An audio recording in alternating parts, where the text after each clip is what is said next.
Welcome to another special edition of Malaika, talk show for African Christian women. Please stay tuned for today's topic. Today, as we talk about beauty and fashion, I'm joined by Mama Audrey. Thank you so much for being with us today. Hi, Rose. Good to be here. And all the way from Zimbabwe, Auntie Zotz, thank you for joining us on the show today. Hello, Rose. Good to be here today. And Jackie, thank you for joining us today. My pleasure. Thank you for having me. And we have a guest that you will meet later on in the show. And so, beauty and fashion is something that is so interesting. Who doesn't want to look good anyway? You know what I mean? But I'm sure there are certain areas that are very borderline. But before we go into much detail, we'll hear Jackie's overview.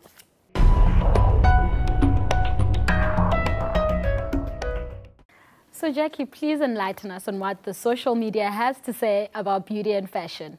Okay, so beauty and fashion.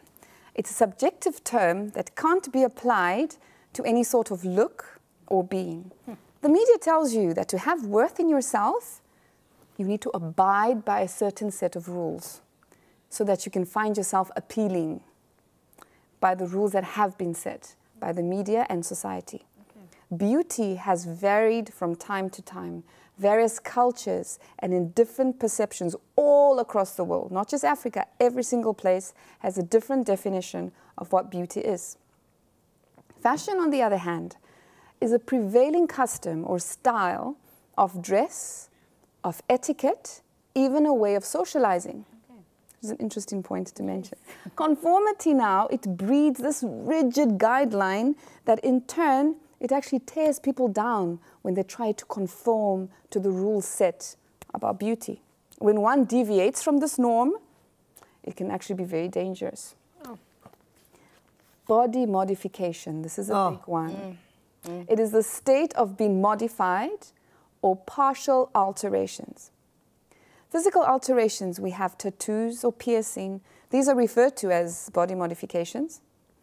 You have small modifications like little piercings in the ears. I got mine, I think I was 6 months old. I was this fat baby. And my mom said that when I got my ears pierced, it was so fat, I didn't even feel anything. It was just a psh. With the needle. In Zimbabwe, you do it with the needle. With the needle, quickly, 5 minutes, it was done. But that it becomes normal now, just to have an earring like that. But then you also have more dramatic modifications. You have stretched skin and branded skin.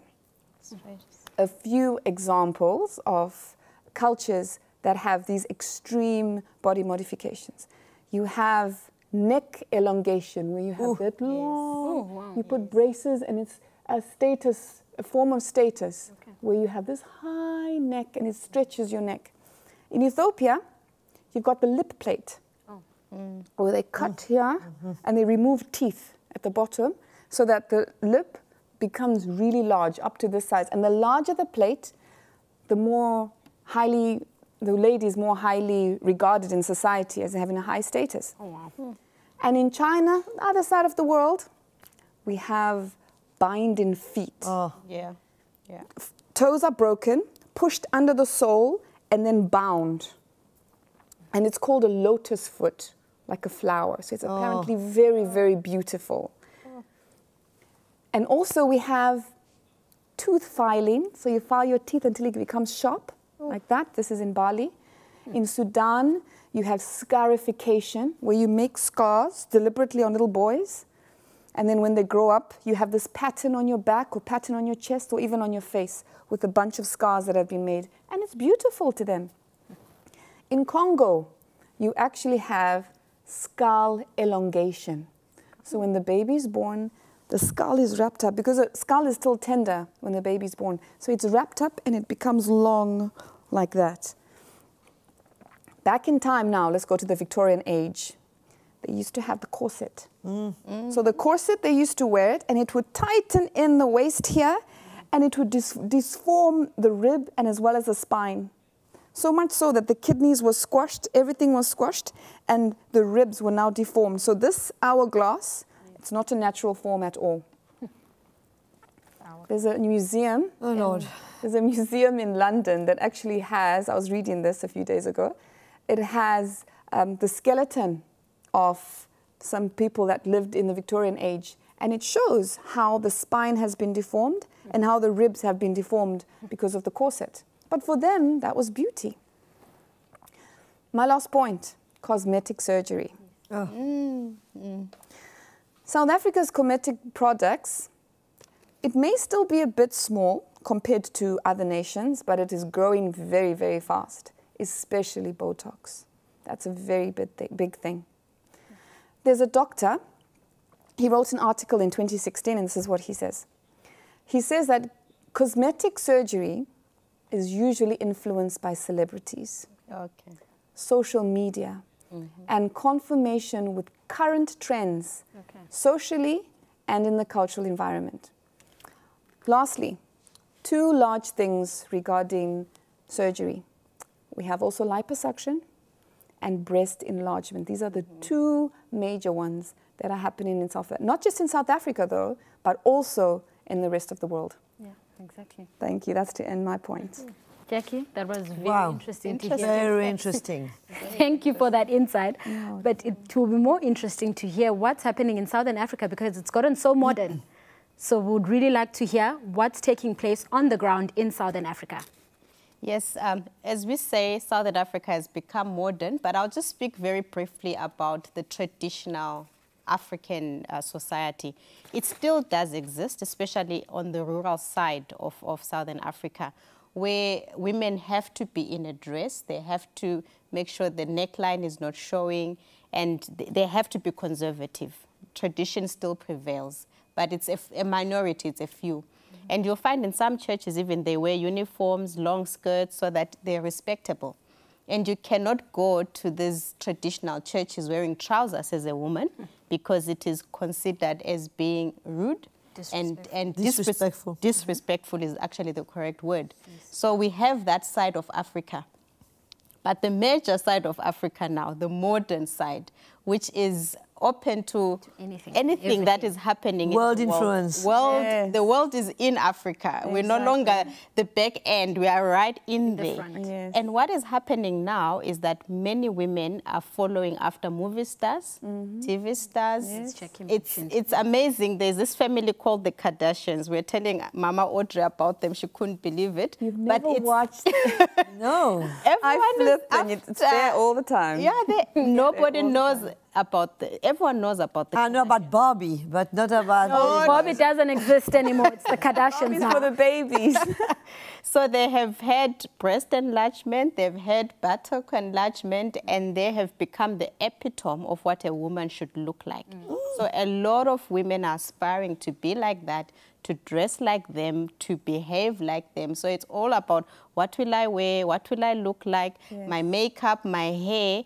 They dictate a lot of what is happening in Southern Africa. Also, the famous Housewives of Jozi, which is a Joburg show, which is very popular. Also, it's beautiful, amazing women, and all women want to look like that. Yes. So you find that social media has influenced us a great deal. So what is happening now is that in the church, it's filtering straight into the church. Yes. So women are modeling themselves after these superstars, and the dresses are getting tighter, the skirts shorter, and everything is more sensual. Visible. The word.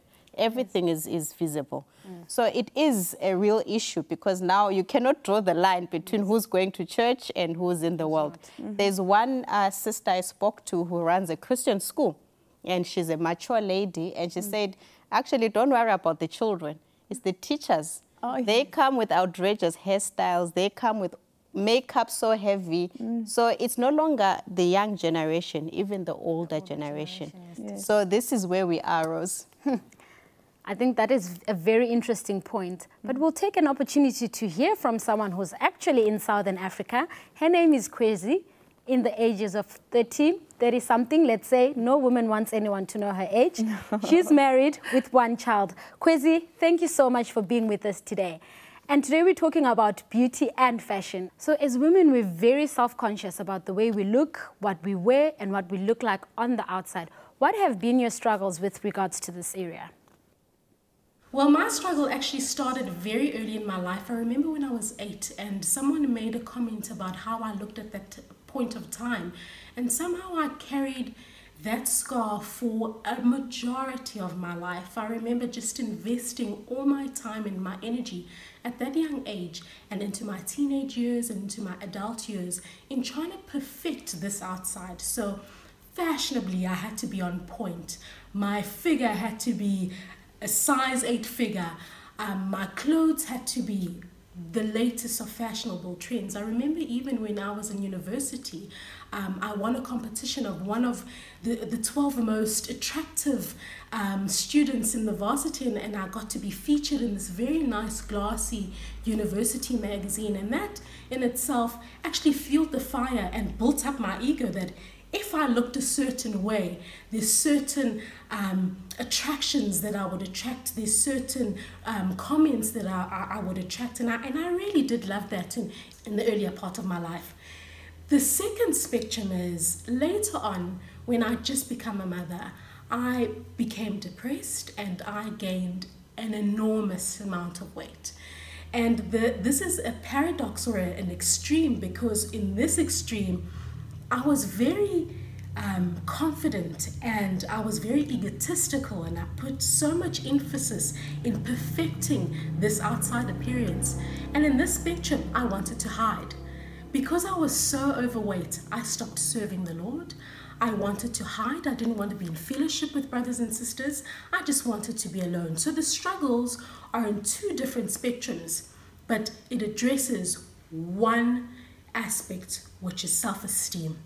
Kwezi, that is all very interesting and quite, I mean, it's two paradoxes. So there must have been a road that you've taken. With regards to both these areas, where are you today? How have you managed to overcome all these things? It was not easy to get where I was, because there was self-realization that I was, one, a new creation in Christ, that two, I find my being in Him, and that three, I was called to be in His likeness and image. And when you realize that you are called to be in His likeness and image, there's a responsibility of knowing that you carry the Holy Spirit. You're a temple, and so you want to present yourself in a certain way. So that is in this extreme, where I wanted to look a certain way, and I strived for a specific way of looking that conformed to everyone else's and what society is portraying. And I realized that I needed to find my confidence. I needed to find my self-assurance in Christ alone. And in this other spectrum, where I gained a lot of weight and I wanted to hide and I didn't want to serve the Lord and I felt embarrassed, but I had to realize that the Lord was calling me as I am. And He's given me this body, and as I said, as a temple of the living God, and I needed to take care of it through exercise, through right nutrition, so that I could serve the Lord the best I could in this vehicle. So the reality of it, Rose, is not about your identity and your self-realization in yourself and your realization in how you want to conform into the standards of the world, but it's to find your self-esteem, your self-worth, your acceptance in Christ alone. Kwezi, thank you so much. And I know what you've shared with us today will encourage a lot of people. And Mama Audrey, we've heard what Kwezi has shared with us today. We're talking about Christians today. And we refer to the Bible as our point of call. And so how was beauty and fashion actually portrayed in the Bible?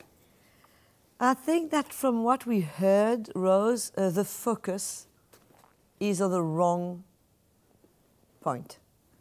The Bible speaks of our body being just a shelter for a time, and the real us is our spirit. Our body is going to be there for the number of years, and then it's going to go back to dust. And we are not, this is not the important part of us. But as we heard Jackie say, and Untitled, media has made the body the thing. Because we mustn't forget there's all the sexual aspects everything, attraction, self-esteem, how to draw people to look at you. Yes. Everything is involved in it. Yes. So the Bible is very clear. 1 Peter 3 says, your beauty should not come from outward adornment, such as elaborate hairstyles, like Rose. Yes. Rose, you're guilty, Rose. And the wearing of gold jewelry or fine clothes. Yes. Rather, it should be that of your inner self, the unfading beauty of a gentle and quiet spirit, which is of great worth in God's sight. Yes. So, whether we're trying to please God or we're trying to please men, I think it's so important because we didn't mention the way many people dress. It's not decent. Yes. We're showing parts of our bodies that are only for our husbands and for our private, personal private use. And all that is to draw, is to stir interest into us. And we find value and satisfaction in that. Yes. Yeah. Which is totally not what the Lord is calling us to. Okay. In fact, in 1 Peter 3:5, it says as well, cultivate inner beauty. Cultivate.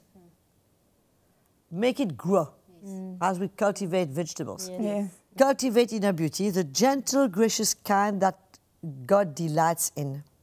The holy women of old were beautiful before God that way and were good, loyal wives to their husbands. Sarah, for instance, taking care of Abraham, would address him as my Lord. Yes. I haven't yet called my husband my Lord. Neither have I. You're You're not two daughters of Sarah, if you would not do the the only same. I mean, the Bible speaks of beauty. Yes. Yes. The wife of Abraham was beautiful, Yes. Sarah. And Rebecca. And she attracted all the kings, and good old Abraham, he wanted to say she's my sister. Yes. Because she did come from the same line of the father. Yes. But it was not the point, the attraction. But as you know, we heard Jackie, all these body modification, it can be pigmentation, depigmentation. Yes. It can be Botox. Botox, building the backside, building the front, side. and some removing. Every side. Front side, back side, left side, right side. And you know, and how much it costs. Yeah. Yes. It is also expensive to get what result? Yes. Because the satisfaction of who we are, it's the Lord that gives it in us. Yes, exactly. The Lord says He has created us the way we are. Some of us are small, Yes. some of us are tall, Yes. some are less thin than others, Yes. Yes. darker than others, Yes. whatever. We are not supposed to compare each other. We are supposed to be happy in the state we are, to be content and accept the way God sees us because He says it's good. It's good. So everything else is of the world. Trying to change my color, trying to become thinner, trying to become fatter, whatever it is, trying to change that tempo is just in the spirit of the world and has got nothing to do with the spirit of God. Exactly. Mama, I think it couldn't be clearer than that. But I would like to take it back to Southern Africa. We are cultivating beauty, right? Amen. So how does the church play a role in cultivating that beauty in Southern Africa? Well, I think, as I've already mentioned, that in the church, it's very difficult now because you can't really see the difference between the church and the world. I'll give you another example of a sister that I spoke to, who's also in leadership in the church, and she was saying that they've actually had to put laws in the church because of this problem that we're saying.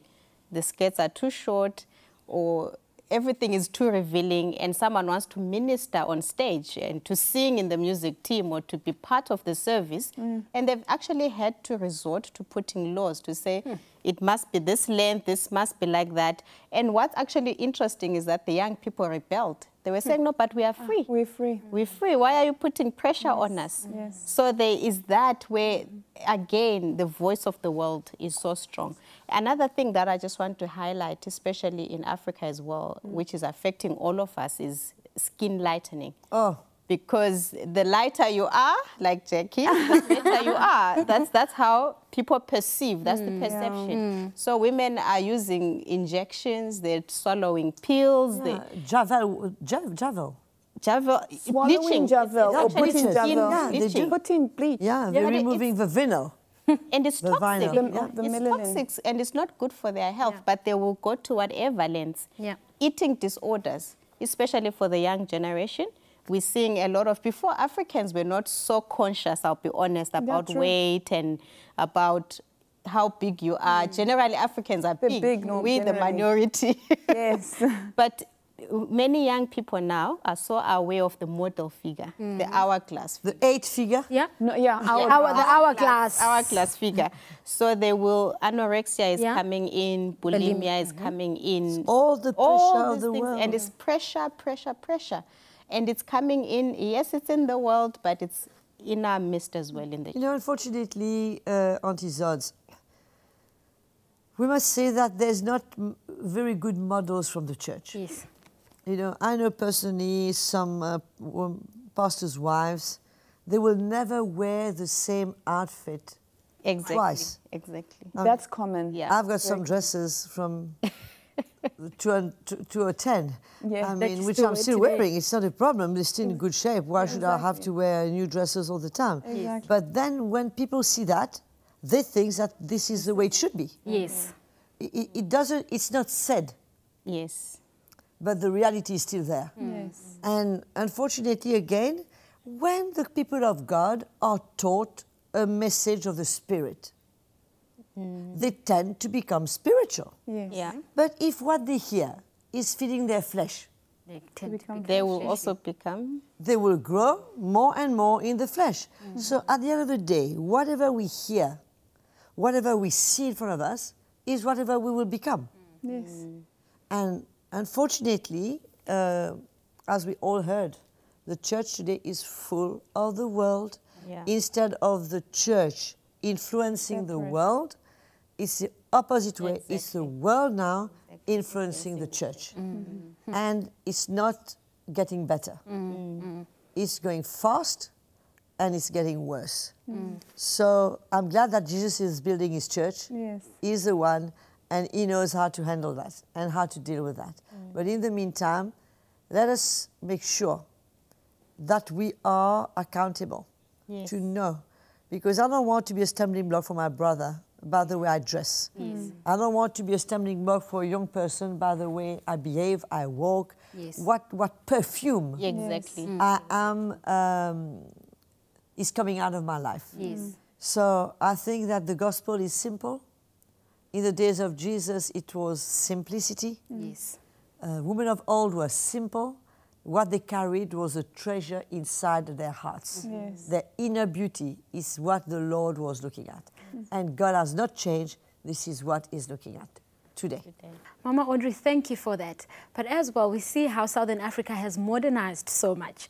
And what is wrong with me wanting to take care of my body, wanting to look good? I mean, inner beauty is inside. Does that mean now I have to wear long skirts, cover my head, no gold, no jewelry? Nothing What does that mean? Where's the line now? No, no, no. I think that it's normal for a young girl, for a woman, whatever age, to want to look, to be at her best. Yes. But it's in the spirit we're doing it. It's the attitude we have in it. Yes. It's not to make our body become a god. Yes, exactly. That we need to nurture it, look after it, and, you know, compete. It's the spirit of the world that we must be careful of. We all want to be the best. We all want to look nice. good, yeah. Exactly. I mean, but we're not going to do a competition. Yes. We do our best. We don't have to exaggerate. You know, I personally don't like wearing makeup because then I've got to remove it. Yes, that's true. But some people do. It's a lot of work. fine. And also, I think, as far as weight is concerned, I've known many young girls who were pretty and looking well after themselves.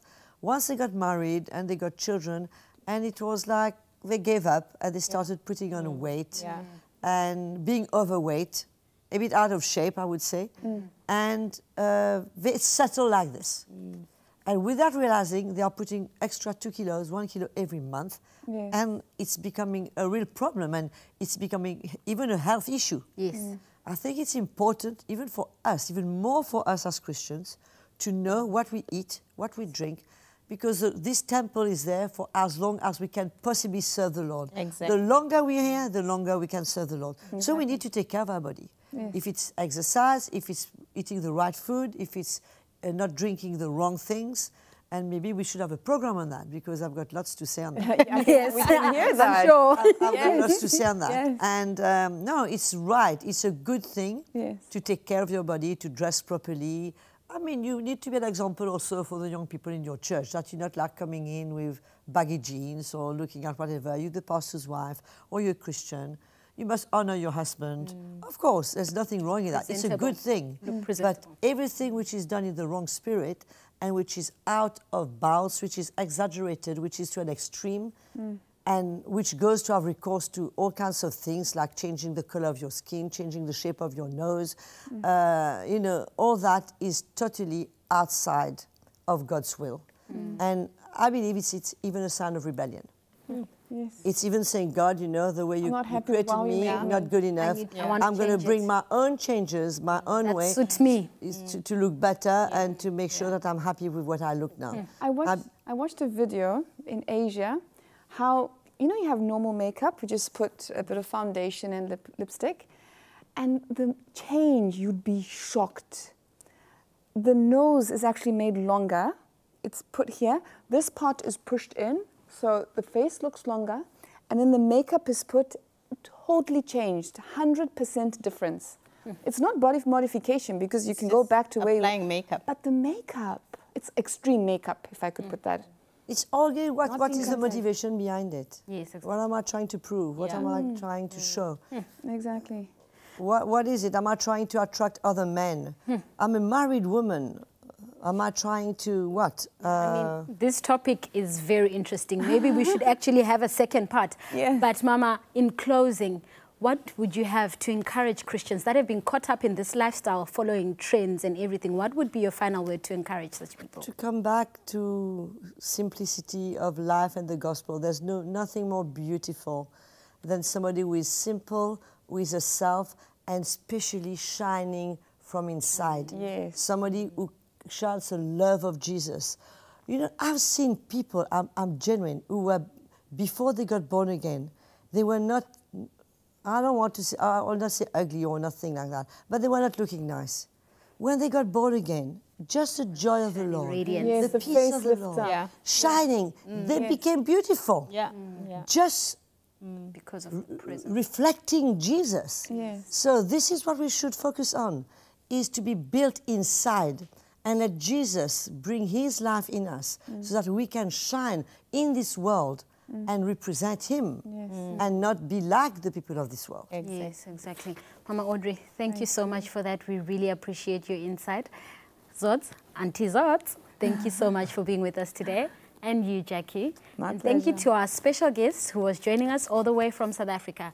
And so, viewers, let's shine for Jesus, first inside and then outside. And so thank you and hope to see you again soon. If you would like to follow us or to contact us, please do so on Facebook and YouTube, as on the link at the bottom of the screen. So God bless you. Thank you. See you next time. Bye-bye.